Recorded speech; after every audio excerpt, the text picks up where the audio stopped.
Hello anime fans, तो कैसे हो सभी। सो गाइस, इस वीडियो में मैं एक्सप्लेन करने वाला हूँ रैंकिंग ऑफ किंग्स के सेकंड सीजन के एपिसोड 9 की स्टोरी को। तो अब बढ़ते हैं हमारे एक्सप्लेनेशन की तरफ इस इंट्रो के बाद।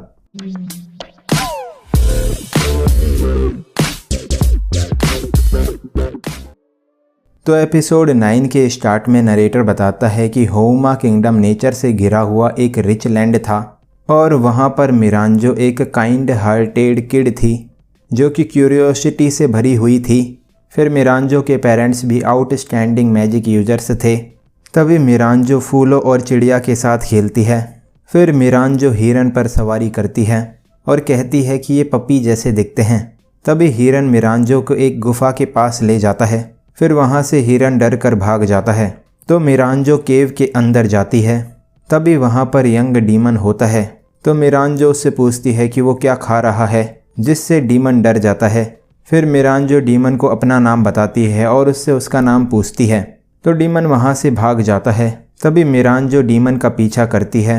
फिर मिरांजो को एक प्रिटी फ्लावर दिखता है। तभी एक भालू मिरांजो पर अटैक करता है तो मिरांजो मैजिक यूज करके उस भालू को फ्रेंडली बना देती है और ये देखकर डीमन शॉक्ड हो जाता है। फिर मिरांजो भालू को बाय बोलती है। तभी मिरांजो डीमन को देख लेती है और वो उसका पीछा करती है तो डीमन एक पत्थर के नीचे छुप जाता है। फिर मिरांजो कहती है कि ठीक है, तो वो अब घर जा रही है। देन मिरांजो जंगल में रास्ता भूल जाती है और वो बार बार एक ही जगह पर आ रही होती है। तभी डीमन पत्थर के नीचे से बाहर आता है और देखता है कि मिरांजो रो रही होती है तो मिरांजो कहती है कि उसे घर वापस जाने का रास्ता नहीं मिल रहा है। फिर मिरांजो डीमन से उसकी हेल्प करने का कहती है। तभी डीमन उससे डर कर पेड़ के पीछे छुप जाता है तो मिरांजो रोने लगती है। फिर डीमन अपने पास्ट के बारे में सोचता है जिसमें किंग एक डीमन से डील करता है। तभी वो किड बड़े डीमन में ट्रांसफॉर्म हो जाता है तो डीमन वहाँ से भागता है और एक नदी में गिर जाता है। फिर डीमन इस जंगल में आ जाता है और अकेले होने की वजह से डीमन रोने लगता है। उसके बाद मिरांजो कहती है कि वो घर वापस जाना चाहती है। तभी डीमन मिरांजो के पास आता है और मिरांजो पूछती है कि क्या वो अपने घर जा पाएगी तो डीमन इसमें मिरांजो की हेल्प करने का कहता है। फिर डीमन और मिरांजो विलेज जाने का रास्ता ढूंढते हैं। तभी मिरांजो कहती है कि उसने इस जगह को पहले भी देखा था और ये पपी रॉक है। फिर मिरांजो पपी रॉक पर चढ़कर कहती है कि देखो वहाँ पर उसका घर है। तभी मिरांजो अपने घर जाती है तो डीमन जंगल में ही रुक जाता है। देन मिरांजो दोबारा आकर डीमन से मिलने का कहती है तो डीमन मिरांजो को बाय करता है। उसके बाद ओकेन और बॉस को बैटल में डिफीट करके बोजी सिंहासन पर बैठकर किंग बन गया था, पर बोजी का गुड फ्रेंड कागे उसके किंगडम से गायब हो गया था। फिर बोजी ने सिंहासन को अपने भाई डाइडा को दे दिया था और बोजी कागे को ढूंढने निकल गया था। तो आज के दिन बोजी कैसल से जा रहा है। तभी बोजी अपना सामान पैक करता है। फिर बेबीन प्रिंस बोजी से मिलने आता है और पूछता है कि क्या प्रिंस बोजी जाने के लिए रेडी है। तभी बोजी बेबीन को हैंड साइन से कुछ बताता है तो बेबीन कहता है कि प्रिंस बोजी सभी को कुछ गिफ्ट देना चाहता है। फिर बेबीन कहता है कि ये अच्छी बात है, पर प्रिंस बोजी इस काम को दोपहर तक पूरा कर ले और वो आज जितना ज़्यादा ट्रैवल कर पाएंगे उतना उनके लिए अच्छा है। तभी बोजी अपने बैग में से बेबीन का गिफ्ट निकालता है तो बेबीन कहता है कि ये मित्सु माता की मोल्ट है। फिर बोजी वहाँ से चला जाता है और बेबीन देखता है कि प्रिंस बोजी का ट्रेजर बॉक्स खाली है तो बेबीन प्रिंस बोजी को थैंक्स बोलता है। तभी प्रिंस बोजी सैंडियो और सोरी से मिलता है तो बोजी उन्हें गिफ्ट देने का कहता है और सैंडियो पूछता है कि प्रिंस बोजी उसे क्या देने वाला है। फिर बोजी उन दोनों को एक एक डॉल देता है तो सोरी पूछता है कि ये क्या है। तभी बोजी हैंड साइन से बताता है कि ये डॉल उसके ट्रेजर में से है और ये डॉल्स उन दोनों के लिए गुड लक चार्म की तरह काम करेगी। तो सैंडियो और शोरी प्रिंस बोजी को थैंक्स बोलते हैं। फिर शोरी कहता है कि वो इसे अपने स्टडी टेबल पर रखेगा। तभी सैंडियो इस डॉल को चार्मिंग बताता है। देन बोजी अपैस के पास जाता है तो अपैस पूछता है कि बोजी को क्या चाहिए। तभी बोजी अपैस को उसका गिफ्ट देता है और बताता है कि ये स्टोन एक स्पेयर हेड जैसा दिखता है। फिर बोजी अपैस से सभी को सेफ रखने का कहता है तो अपैस कहता है कि सभी को सेफ रखना उसकी ड्यूटी है, इसीलिए बोजी को परेशान नहीं होना चाहिए। तभी बोजी मित्सु माता के पास आता है तो मित्सु माता प्रिंस बोजी को वेलकम करती है। फिर बोजी कहता है कि वो सभी को गिफ्ट दे रहा है। तभी बोजी मित्सु माता को एक मिरर देता है देन मित्सुमाता याद करती है कि ये मिरर तो बोजी के बचपन का मिरर है। तभी स्नेक्स बोजी से वो मिरर ले लेते हैं। तो मित्सुमाता आशा करती है कि बोजी की जर्नी बहुत वंडरफुल हो। फिर होकुरो डोमास के साथ स्वॉर्ड प्रैक्टिस कर रहा होता है। तभी डोमास कहता है कि होकुरो को ऐसे लड़ना चाहिए जैसे उसकी लाइफ इसी पर डिपेंड करती है। देन बोजी वहाँ पर आता है। तो डोमास पूछता है कि क्या प्रिंस बोजी ने अपनी जर्नी के लिए पैकिंग पूरी कर ली है। तभी होकुरो डोमास को डंडा मारता है, पर डोमास को कुछ भी नहीं होता है।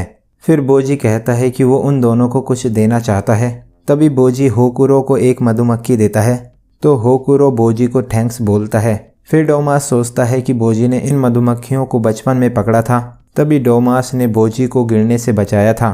देन बोजी डोमास को भी एक मधुमक्खी देता है। तो डोमास पूछता है कि क्या बोजी इस बारे में श्योर है, क्योंकि उसने इन मधुमक्खियों को बड़े लंबे समय तक संभाल के रखा था। तभी बोजी हैंड साइंस से बताता है कि वो अपने ट्रेजर को उन्हें दे रहा है। तो होकुरो कहता है कि ज़रूर ये मधुमक्खी बोजी के लिए बहुत इम्पोर्टेंट होगी। फिर डोमास कहता है कि वो इस ट्रेजर पर शपथ लेता है कि वो एक स्वॉर्ड्समैन होने के नाते सभी को प्रोटेक्ट करेगा। उसके बाद हीलिंग एक सोल्जर से कहती है कि उसकी यूनिफॉर्म सही नहीं है। तभी डोर से ट्रेनिंग सेशन से वापस आता है और कहता है कि आज की ट्रेनिंग अच्छी थी, पर कल इससे भी ज़्यादा हार्ड ट्रेनिंग रहेगी। फिर डोर से क्वीन हीलिंग से मिलता है और पूछता है कि उसने ये फैदर क्यों लगा रखा है।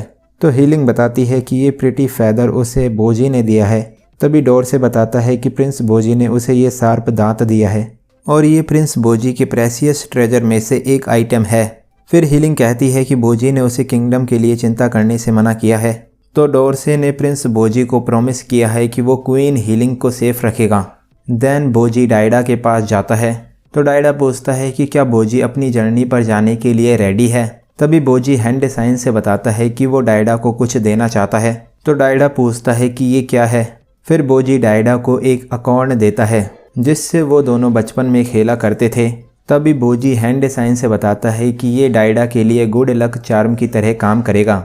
तो डायडा कहता है कि वो अब बच्चा नहीं रहा, पर still thank you very much. Then डायडा इस अकॉर्न को कैसल में प्लांट करने का कहता है और शायद ये एक बड़ा पेड़ बन जाएगा। फिर जब किसी दिन बोजी वापस आएगा तो वो इस ट्री को देखकर सरप्राइज्ड हो जाएगा। तभी डायडा इसे बोजी के जाने का टाइम बताता है। तो बोजी हैंड साइन से बताता है कि अभी उसे मिरांजो से मिलने जाना है और उसे उनके फादर की ग्रेव साइट पर भी जाना है। फिर बोजी डायडा से मिरांजो के बारे में पूछता है। तो डायडा कहता है कि मिरांजो कुछ टाइम पहले यहीं पर थी, पर पता नहीं अब वो कहाँ पर है। और डायडा बोजी को कुछ बताने वाला होता है। तभी बोजी वहाँ से चला जाता है। फिर बोजी मिरांजो को कैसल में ढूंढता है। देन बोजी मिरांजो को टाउन में ढूंढता है। उसके बाद भी बोजी को मिरांजो नहीं मिलती है। तभी बोजी उसके फादर और मदर के ग्रेव साइट पर एक फूल लेकर जाता है। तो वहाँ पर कुछ फूल रखे होते हैं। फिर बोजी अपने फूल को वहाँ पर रख देता है। तभी मिरांजो भी वहाँ पर फूल लेकर आती है। तो बोजी मिरांजो को एक गिफ्ट देता है। फिर मिरांजो बोजी के गिफ्ट को प्रिटी बताती है। तभी बोजी मिरांजो को हमेशा किंग डायडा का साथ देने का कहता है। तो मिरांजो ऐसा ही करने का कहती है। देन मिरांजो प्रिंस बोजी को उसका एक मैसेज डिलीवर करने का कहती है। उसके बाद बोजी अपनी जर्नी के लिए जा रहा होता है। तभी कैसल के सभी लोग उसे सी ऑफ करने आते हैं। फिर डायडा कहता है कि वो पहले बोजी से कुछ कहना चाहता था और डायडा एक ग्रेट किंग बनने का कहता है, जितना अच्छा किंग बोजी बना होता। इसीलिए बोजी को इस किंगडम की डीलिंग्स को डायडा पर छोड़ देना चाहिए। तभी डायडा बोजी को बाहर केयरफुल रहने का कहता है। फिर बोजी कागे को ढूंढ लेता है, जिससे कागे हैप्पी हो जाता है। तभी कागे नाइट स्काई को ऑसम बताता है। देन कागे कहता है कि वो दोनों हर जगह ट्रैवल करने वाले हैं, इसीलिए वो आगे कई ऐसे ऑसम नज़ारे देखने वाले हैं। तभी बोजी स्टार्स को मिलाकर एक स्वॉर्ड बनाता है। तो कागे स्टार्स को मिलाकर एक स्पेयर बनाता है। फिर वो दोनों कई शेप्स बनाते हैं। तभी कागे एक मिरर बनाता है।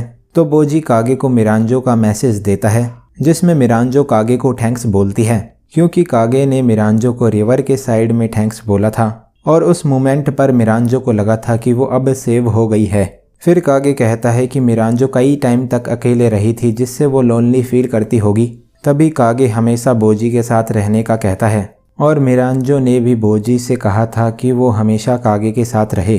देन बोजी भी हमेशा कागे के साथ रहने का कहता है। सो गाइस, यहाँ पर रैंकिंग ऑफ किंग्स के सेकंड सीजन का एपिसोड 9 एंड हो जाता है। तो अब अगर आपको ये वीडियो अच्छी लगी हो तो इस वीडियो को एक लाइक कर देना। मैं मिलता हूँ आपसे नेक्स्ट वीडियो में। Thanks for watching.